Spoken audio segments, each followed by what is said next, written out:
بسم الله والصلاة والسلام على رسول الله. السلام عليكم البنات، واش راكم؟ ان شاء الله تكونوا بخير وبصحة جيدة يا رب. كما العادة وقبل ما نبدا اي فيديو نقول لكم من فضلكم ما تنساوش تدعموني بالجام الا كان عجبوكم الفيديوهات تاعي فضلا وليس امرا.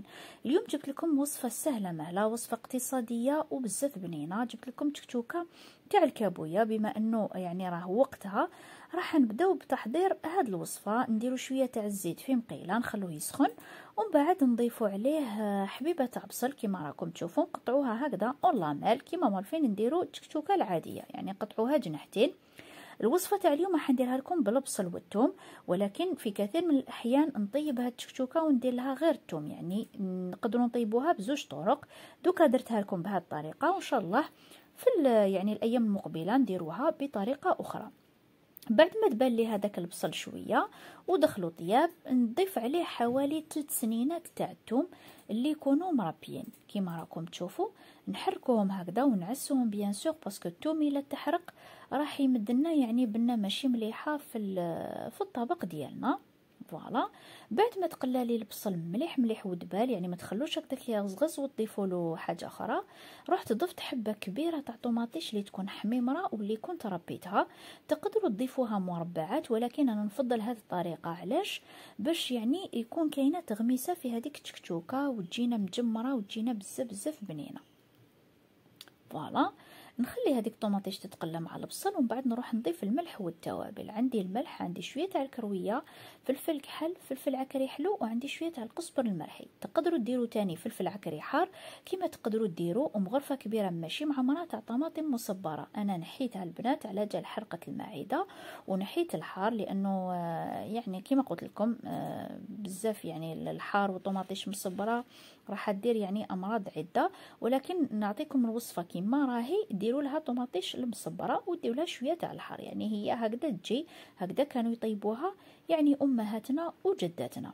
بعد ما تقلى لي الكل هكذا مع بعض وبدات التكتوكه تاعي تتعسل، نروح نضيف عليها مربعات تاع الكابويه اللي كنت قطعتهم كيما راكم تشوفوا هكذا كبار.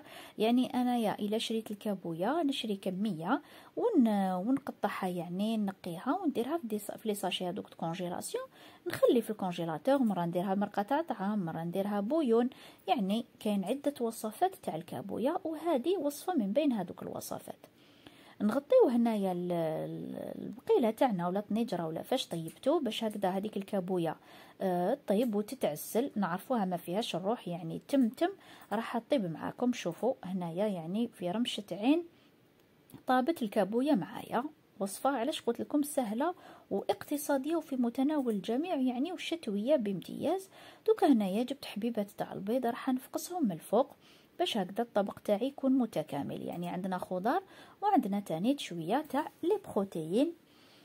فوالا، هنايا البيض الا كان ما توفرش عندكم يعني تقدروا تستغناو عليه وديروها يعني تغميسه هكذاك فقط. فوالا، نمشي هكذا البيض بفرشيط طاوله مغرفه هكذا باش توزع لي على كامل السطح تاع التكتوكه ديالي. وفي الاخير ديروا رشه تاع المعدنوس. انا البنات يعني كانت عن بالي عندي ولكن هو حشيش، سو كيفي ما درتش. نتوما ديروا رشه باش تزينوا الطبق تاعكم، وتاني باش تضيفوا له قيمه غذائيه. فوالا البنات، هاي التكتوكه تاعنا تاع الكابويه راهي وجدت وراهي يعني تنفنف ريحتها ما شاء الله. ان شاء الله تكون عجبتكم هذه الوصفه، وان شاء الله تجربوها وترجعوا لي بالخبر. ما بقى لي غير نقول لكم تهلاو في رواحتكم، الى الملتقى ان شاء الله. سلام.